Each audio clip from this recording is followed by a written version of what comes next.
Hey guys, what's going on? It's Ben here. I'm back again today doing another video.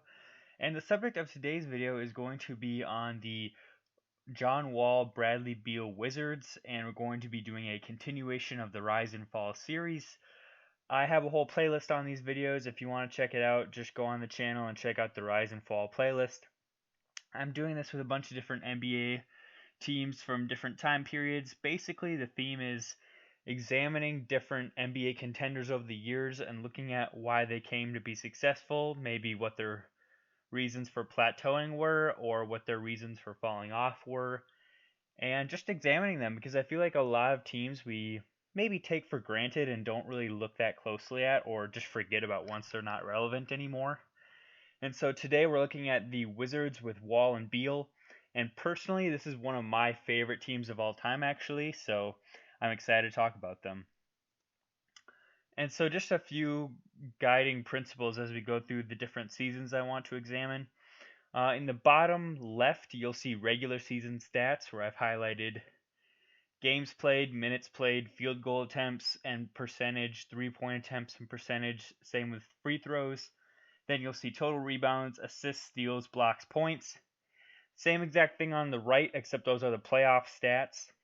And then up above, you'll see basic facts about their season, like record, playoff seed, how they finished the season, and then their offense and defensive rankings.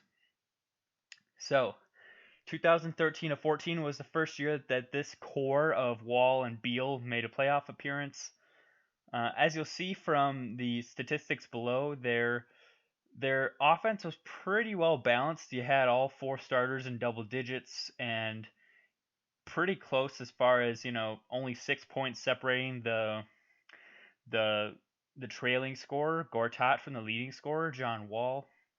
And then you look at their playoff stats as well, pretty similar overall as far as most of the starters. You look at John Wall as a guy whose efficiency numbers dropped off quite a bit from 43% to 37, and his three-point shot down from 35 to 22. Overall, this team was really good defensively, and you had above average defenders at the time in John Wall and Trevor Ariza. And at the time, Bradley Beal, Gortat, and Nene weren't like great defenders, but they weren't bad either. Specifically, Nene, I think he was a pretty good defender at this point, and um, so I think that really explains why this team was pretty good defensively. And then Randy Whitman overall was a defensive coach as well. In the second round, they faced Indy, and Indy just overall was a better team.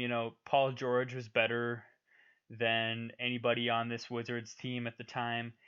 And you had a really good supporting cast on Indiana of David West, Roy Hibbert, Lance, and George Hill. And not to say that it wasn't close, though, because this Washington team wasn't that far off from winning this. Um, but just overall, a little bit outgunned. And I think a big detriment to this Washington team was they had no bench, really. Like, you look at this bench, nothing really to write home about. Maybe you say Martell Webster is the best option off the bench, but even at this point, he was like middle to late 30s and wasn't really that big of a factor in the playoffs either. As you can see, his minutes were pretty limited. Going into 2014 to 15, Washington lost Trevor Ariza in free agency, but gained Paul Pierce coming in as a free agent. If you look at their regular season stats, again, pretty similar to the year before. Everybody with relatively close within points, like all five of the starters in double digits. Only like 6 points separating the leading scorer in the starting lineup from the least leading scorer, like 6 points between Nene and John Wall. The big injury notes here are that Bradley Beal missed 20 games in the regular season, but everybody else was healthy. They again were the fifth seed, and this year they beat Toronto in the first round in a sweep, actually, I believe. Again, their offense was okay. Actually, this year a little bit worse, but their defense was really, really good. Um, John Wall again was playing really good defense. Nene playing pretty good defense, and then I'd say Otto Porter and Razul Butler off the bench. They were playing really solid defense.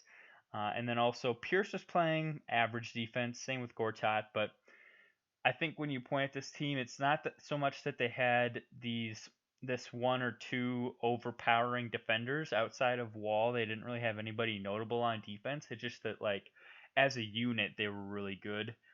Then you look at their playoff stats. You point out John Wall again. You'd say is one of their biggest factors for not really succeeding as much. He missed 3 games, which really hurt them, and I believe those were all against Atlanta actually, so that definitely hurt them in that second round versus Atlanta. They still managed to win 2 games off of them, but his efficiency really dropped off too with his injuries. So if you want to point out why this Washington team didn't go further this season, it's probably because of John Wall injuries. Going into 15 to 16, this was a bit of a transition year for this Washington team. In that you lost Paul Pierce, and you didn't really have an immediate starter to fill in for him. Otto Porter was basically the heir apparent as they had drafted him pretty high in 2013. So he took over the starter role, and again, pretty similar makeup of the team in that you have all 5 starters in double digits, but then your bench is pretty low scoring. They hadn't played Nene as much this season, and he missed 25 games with injuries. You can see here, Bradley Beal missed 27 games with injuries. And then also, they acquired Markieff Morris down the stretch, which was a pretty good pickup for them because he slotted in as the starter right away, and Nene transitioned to the bench. And despite Bradley Beal missing 27 games, despite Nene missing 25 games, this team was only 2 games out of the playoffs, which is pretty good considering they were missing what you'd probably call at the time their second best player and their fourth or fifth best player for a combined 55 to 60 games. And offense again very average, and defense middle of the pack. But this is the first year of Scott Brooks as well. That's key to note.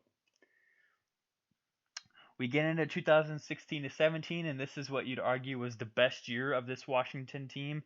And what's the real difference here if you want to break it down and look at their stats and everything as far as individuals? They finally had a bench for the first time in any of these seasons where they've been a contender. And then also you'll see on top as far as their offense and defensive ratings with Randy Whitman, he was who was the coach between 13 to 14 and 14 to 15. You'd notice their offensive ratings were middle of the pack to low, and their defensive ratings were high. Scott Brooks's approach was to flip that because he said, looking up and down his roster, he's got guys like Wall, Beal, Morris, Gortat. Those are guys that are much more offensive oriented rather than defense. Like John Wall is good on both ends, but like guys like Bradley Beal and Gortat, those are guys much more offense oriented. So he said to those guys, we'll focus on our offense a lot more than defense.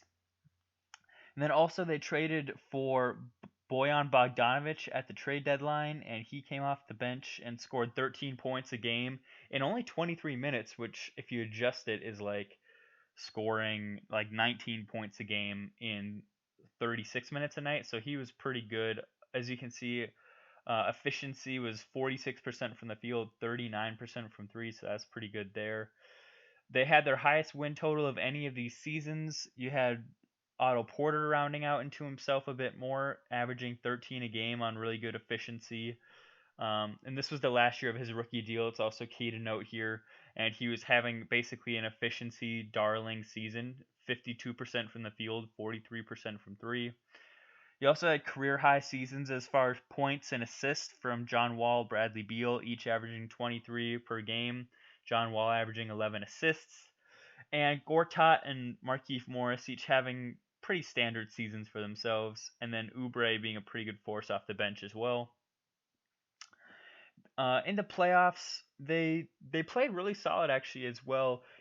John Wall, Bradley Beal played basically the same as they had in the regular season, except Beal's 3-point shot fell off quite a bit. Otto Porter basically played the same, except again the 3-point shot really fell off. The really big difference to me here is that Bojan Bogdanovic, it doesn't seem like a huge deal, but his efficiency numbers, both from the field and from three, dropped off a bit.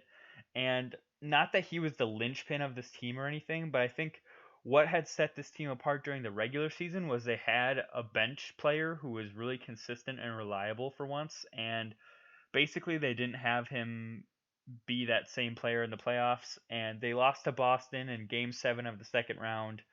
And Kelly Oubre, I believe, had 30 points, or not Kelly Oubre, Kelly Olynyk had 30 plus points in that Game 7, and for his career, he's a guy who averages like 8 points a game. So, in other words, if you don't get the most miraculous game from a role player in a Game 7, you likely have this Washington team going to the conference finals against Cleveland. But as we all know, Kelly Olynyk did in fact score 35 points, I believe it was, in a Game 7 and sent Washington packing. So after this, you came into a weird season for Washington where Otto Porter had been a free agent. They had re-signed him. He I think was making as a result of this trade and is now currently making 25 million a year, which is drastically overpaid for him. The team lost Bogdanovich to free agency, and at this point they had asked Kelly Oubre to step in and kind of be that sixth man for them, which he was able to do. Really, the big key for this team is that they didn't have John Wall for half the season, which really hurt them.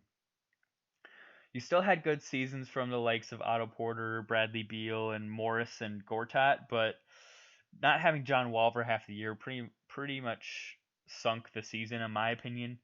They lost to Toronto in the first round. They're actually probably one of the better 8 seeds we've had in recent history. In the playoffs, you'll look and see John Wall actually took more shots than Bradley Beal, which wasn't really what this team needed at the time, considering each of their efficiency numbers.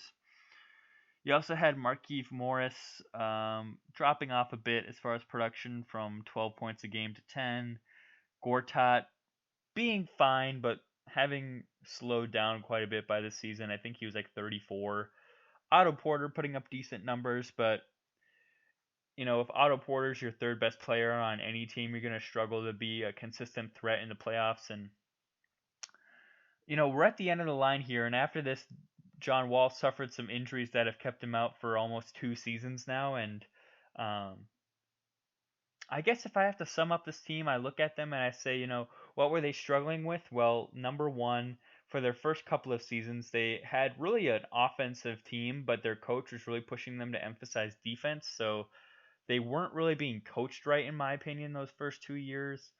And then I think a second thing we look at is, um, John Wall missing this whole half season here and not really being super healthy when he came back hurt them in that their seeding was way lower in this 17 to 18 season. And then beyond that, I think not to heap blame on John Wall because he is actually a guy who I love and one of my favorite players, but he had this idea that he was the number one player on this team. He was supposed to be taking the most shots, taking the game winning shots, and all that. And really, for this team to work right, Bradley Beal has to be the main offensive weapon, and John Wall sort of the secondary guy who's setting everybody up.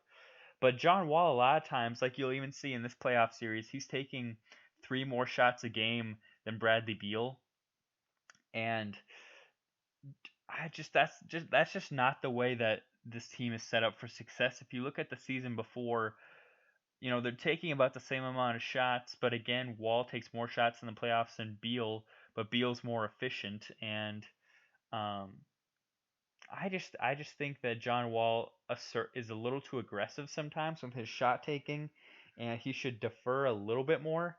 And his efficiency numbers really dropped in a lot of these playoff series, but yet he still took a ton of shots. So if he would have been a little bit more selective with his shot taking, their fortune might have been a little bit different. But there you have it, guys. That is the story of the John Wall Bradley Beal Wizards. Continue to check out the series if you enjoyed this one. Leave your comments below, and I will see you next time. Bye.